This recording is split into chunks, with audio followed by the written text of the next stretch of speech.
kami dari direksi PT Aswari TV kedatangan tamu yang sangat kami banggakan. Kami harapkan Bang Ramadan Pohan. Jadi begini Pak Ramadan, kita bicara santai ya. Iya Bang. Ya. Aduh, dan dalam hal berpolitik Pak Ramadan yang kami akui jurnalis juga kita itu ya gitu apa ya. Ya. Nah, apa tanggapan Abah ini tentang rencana calon pemimpin di 2024 ini? Ya, kisi-kisinya tolong sampaikan, karena kami dengar di masyarakat yang berharap Indonesia ini perlu perbaikan.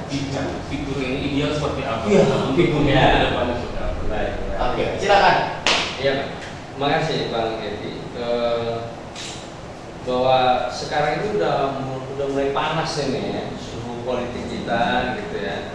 Dan dari untuk Indonesia 2024 pada hari ini, per hari ini kita disediakan memang 3 nama, dan barangkali kalau tidak ada arah melintang, situasi tetap sama, tidak ada variabel yang berubah, maka calon itu atau siapapun yang akan jadi presiden Indonesia 2024 itu ada Pak Prabowo atau Ganjar Pranowo atau Anies Baswedan. Nah, 3 ini. Satu Pak Prabowo Menteri Pertahanan, Anies Baswedan Gubernur DKI Jakarta, dan Ganjar Pranowo Gubernur Jawa Tengah. Nah, ketiganya ini kan punya karakteristik yang berbeda, tidak sama mereka. Dan kemudian juga pengalamannya juga berbeda, dan mengatasi masalah-masalah ini juga berbeda. Nah, tinggal masyarakat kita sendiri Bang ya. Jadi mau karakteristik pemimpin yang seperti mana yang dikehendaki.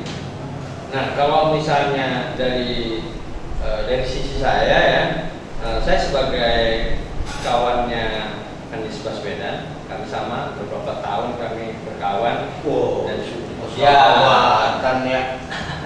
Enggak, artinya bahwa dari pengalaman saya kepada beliau itu tidak pernah berubah. Jadi kalau misalnya saya main ke rumahnya gitu Pak ya, padahal kan tamunya kan banyak tuh, dan waktu dia itu sangat sempit. Dia selalu harus melepas saya masuk mobil dan pergi meninggalkan rumahnya. Gitu. Nah, itu adabnya dia. Dia masih tetap jaga, walaupun dia kedudukan dia itu udah gubernur DKI dan kemudian digadang-gadang sebagai calon presiden yang potensial untuk 2024. Tapi itulah karakteristiknya dia. Dan kemudian juga keluarganya, dia muncul dengan istrinya Mbak Ferry dan 3 anak laki-lakinya, dan itu cukup harmonis. Jadi Anies ini juga adalah family man. Jadi ada seorang kepala keluarga, seorang suami yang kepada anak-anaknya masih tetap setiap hari setelah sholat subuh masih tetap membuka ruang itu family time mereka itu, sambil ngobrol di situ sambil sarapan. Selalu seperti itu. Jadi itu tidak berubah. Kalau misalnya kecerdasannya udah nggak bisa kita Giri, ya. Semua orang tahu lah ya. Nah, kemarin itu ada cerita nih dari sopir yang sopir di Paris, ya.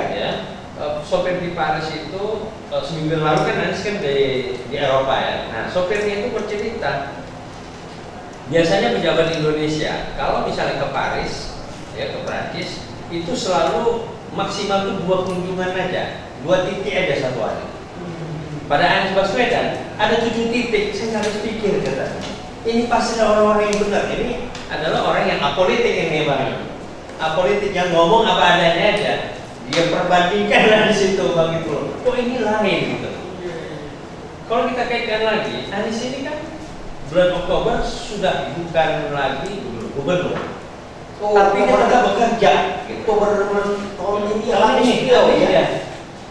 Dan mudah-mudahan harapan kita teman-teman, Anies akan keliling Indonesia, menyapa Indonesia. Kalau selama ini Anies tidak bisa keluar daerah atau keluar Jakarta karena harus izin menteri, ya kan.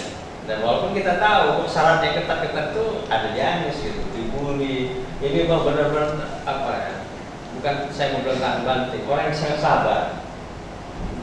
Dibully, dihina, dibilang bodoh, gak tahu apa-apa, sama pemimpin partai. Tapi beliau kok tidak pernah mau melaporkan. Kenapa? Ya, beliau beranggapan bahwa publik Indonesia ini udah cerdas. Jadi pernah bang di demo, waduh kerjanya Anies ini ada kemiskinan dan ini kemudian dengan segala macamnya bang ya. Dan di demo dia sama seorang tokoh partai gitu. Dan di demonya itu salah alamat bang. Jadi bukannya di JIS-nya itu, tapi yang dia punya kereta api. Lah nggak mungkin dong Anies memperbaiki rumah tangga orang atau tanah orang gitu kan. Nah, yang misal seperti itu gitu. Dan kemudian dari JIS dia bangun juga kampung bayam, kampung bayam dan rumah susun itu akan bangun di sana. Ada karakteristik Anies yang saya sangat suka sekali. Sebagai kawan saya harus akui bahwa bukan karena kawan saya suka sama dia, tetapi karena yang dilakukan, yaitu bang masalah keadilan. Ya, tadi kita udah sempat ngobrol-ngobrol ya bang, bahwa namanya jalan protokol yang paling top di Jakarta itu cuma 3, Sudirman, Rasuna Said dan Tamrin. Dan itu tak boleh sepeda motor masuk sana. Tapi oleh Anies tak ada itu, semuanya boleh masuk. Ya, kan? Punya Semua hak punya hak yang sama. Ada lagi yang bilang bahwa dia nggak bisa kerja. Kalau nggak bisa kerja, itu udah ada stadion terbesar di dunia dengan bisa buka tutup atapnya, itu JIS dari Anies untuk Indonesia. Oh banyak sekali. Benar sekali. Ini mau berakhir Oktober, 5 bulan lagi sih. Mau berakhir Oktober. 4 bulan lagi ya? 4-5 bulan lagi mau berakhir beliau. Janji politik hampir tuntas. Ya, sebenarnya sudah selesai, tinggal resmikan aja. Tinggal resmikan aja. Semua tugas. Dan tapi, nah ini bang, ada menarik bang. Orang yang mau mengincar kesalahan dia, kok ini masih ada begini, ini begini, itu begini, segala macam dia ngomongkan. Yang itu bukan janji politiknya Anies gitu loh. Janji politiknya Anies itu adalah yang disampaikan di depan DPRD. Gitu kan? Nah tetapi yang dituntut, janganlah tuntut Anies mengerjakan hal-hal yang di luar dari janji politik dia kepada DPRD. Itu konstitusi kan gitu. Dan ya kita berdoa. Menurut saya sih dia adalah pemimpin yang terbaik. Ini mau disampaikan. Seberapa besar keyakinan abang sebagai sahabat Anies jika Anies nanti terpilih sebagai presiden untuk melakukan perbaikan atau kemajuan nanti bangsa ini? Kenapa begitu banyak problem yang saat ini kita rasakan?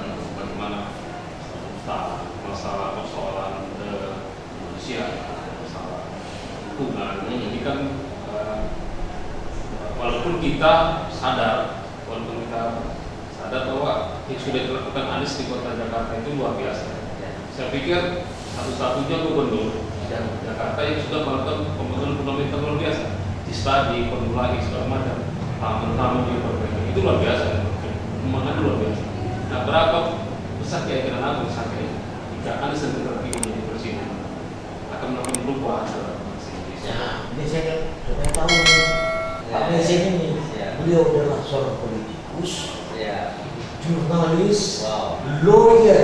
Jadi pertanyaan sangat tajam itu. Iya. Gampang aja bang. Kalau dari saya sih ya. Kalau Anies nanti dari presiden itu gimana? Saya kira tidak akan berbeda dengan dia sebagai gubernur.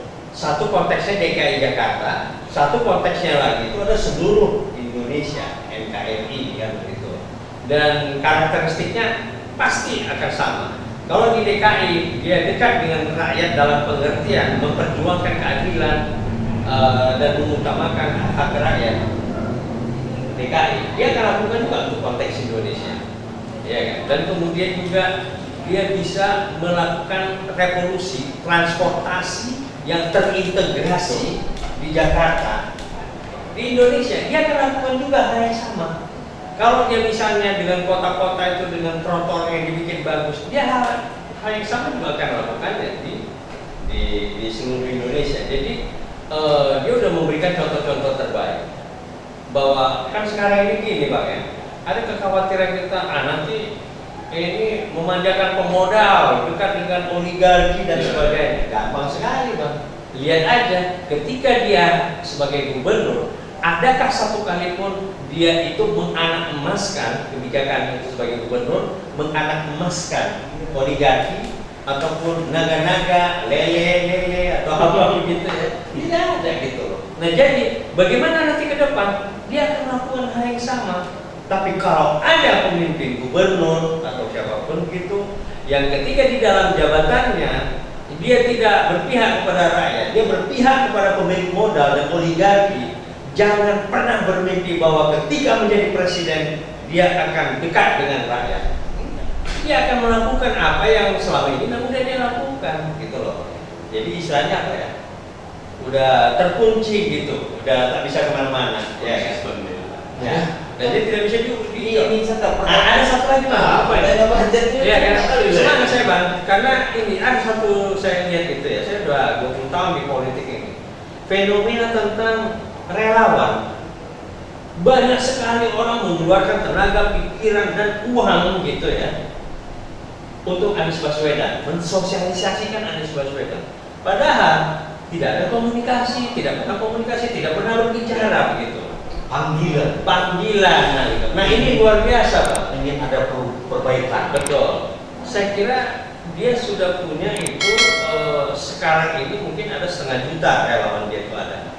500 juta, 500.000 gitu. Saya yakin. Nah, ini akan berkembang terus lagi. Tapi kan gini, saya dengar kan di sini juga akan ada ini ya, rumah posko Anies Baswedan. Ya direncanakan. Siap-siap nanti berarti banyak yang datang kemari Bang. Apa yang akan Abang lakukan itu? Kita siapkan untuk beliau karena bangsa kita atau rakyat kita ini ingin perbaikan, bukan perubahan. Ya. Biasanya kalau perubahan itu kita pasti berubah. Ya. Dari muda ke tua Baik. berubah, jadi baik ke nakal ke jahat berubah. Gitu ya. Jadi kalau bisa ada perbaikan, yang rusak kita perbaiki jadi baik, yang baik kita perbaiki jadi sempurna kan gitu. Mungkin ada apa aja, silakan kita cari dulu sama Abang kasih, mumpung lagi ada sahabatnya Anies di sini, ya kan? Ini kan nggak jarang-jarang seperti ini. Begini Pak, kita kan masyarakat sebenarnya tahu bahwa isu-isu agama ini kan sangat sensitif. Iya, menarik itu juga saya itu. Dan apalagi latar belakang keluarga Anies ini kan Arab-Arab, bahkan kemarin Jakarta isu ya Islam itu Arab itu menjadi isu menarik, seksi dan masalah isu Arab ini kan karena figur Anies ini semakin viral dibicarakan untuk menjadikan Indonesia satu. Nah, ini gimana Bang melihat persoalan ini? Ya begini, bahwa Anies terlahir dari keturunan kakeknya memang orang Arab. Sebenarnya bukan masalah keturunan, tapi apa kontribusi warga negara terhadap negara tercinta ini. Sebelum Indonesia merdeka, benar, kakeknya Anies itu mendirikan Partai Arab. Dan kemudian setelah kemudian untuk kemerdekaan Indonesia yang untuk mendapatkan pengakuan internasional itu adalah kakek Anies. Dan dia di situ sudah bukan sebagai Arab lagi, sebagai orang Indonesia. Diutus oleh Bung Karno ketika Bang Edi menyaksikan bahwa kemerdekaan kita itu mendapatkan pengakuan dari negara-negara Timur Tengah, ya, dimulai dari Mesir, itu karya dari A.R. Baswedan. Nah, A.R. Baswedan ini adalah kakeknya Anies. Dan Anies itu salah satu itu kesayangannya dia lah, banyak mengajarkan itu. Jadi benih-benih kepahlawanan, benih-benih kejuangan yang dimiliki oleh sang kakek A.R. Baswedan ada pada Anies Baswedan. Jadi tidak relevan ketika kita melihat tentang Arabnya lagi gitu. Loh, dia sudah berjuang memperebutkan kemerdekaan Indonesia dan mengisinya dengan cara kita mendapatkan pengakuan internasional itu kan beresiko itu Bang. Belanda di mana-mana beresiko untuk mendapatkan gempuran gitu. Tetapi jiwa patriotik dari kakek A.R. Baswedan ini luar biasa. Jadi dia sudah mempertaruhkan jiwa raganya untuk Indonesia. Berkaitannya itu ada yang menarik. Waktu proklamasi kemarin itu, saudara kita dari Arab tidak pernah mengatakan warga negara, dia dari bangsa Indonesia. Ya, Ini sangat menarik. betul. Dan itu juga. Dan soal agama tadi Bang ya. Anies itu belajar ada benih-benih ya, perjuangan kepahlawanan dari kakek kepada dia, termasuk juga di dalam hal membangun kesetaraan umat manusia apapun suku agamanya. Nah itu relevan Anies. Gak usah jauh-jauh gitu loh. Nanti gimana dengan Indonesia nanti? Kita tahu bahwa Anies Baswedan itu di eranya dia hubungan antar umat beragama paling harmonis. Itu masuk BOTI ya, BOTI, bantuan operasional tempat ibadah. Subhanallah. Guru-guru sekolah minggu, Iya. Nasrani juga dapat. Pura ya, Pura juga dapat. Semuanya dapat. Vihara ya. Ya, ada kuil itu Bang, orang teman kita yang Hindu sampai menangis itu 70 tahun sudah berjuang untuk mendapatkan tidak, tapi dibantu oleh Anies untuk berdiri kuil itu tadi. Ini yang jadi Terakhir sebelum ya. Abang meninggalkan kota Binjai Bang, ya kan? Satu kata untuk Anies Bang. Satu kata untuk Anies Supaya jadi presiden Indonesia. ya. Jangan menyerah, itu 2 kata ya. Satu kata Bang. Satu kata bahwa maju. Insyaallah. Insyaallah. Insyaallah. Oke, terima kasih. Oke, Bang. makasih Bang. Makasih Bang Edi. Wassalamualaikum warahmatullahi wabarakatuh. Demikian bincang-bincang singkat kita dengan sahabat Bapak Anies Rashid Baswedan. Bahwa beliau ini adalah putra Sumatera Utara. Siantar men. Siantar men. Ya, kita berharap sekali insya Allah diijabah apa yang kita inginkan. Amin. Demikian, wassalamualaikum warahmatullahi wabarakatuh. Waalaikumsalam.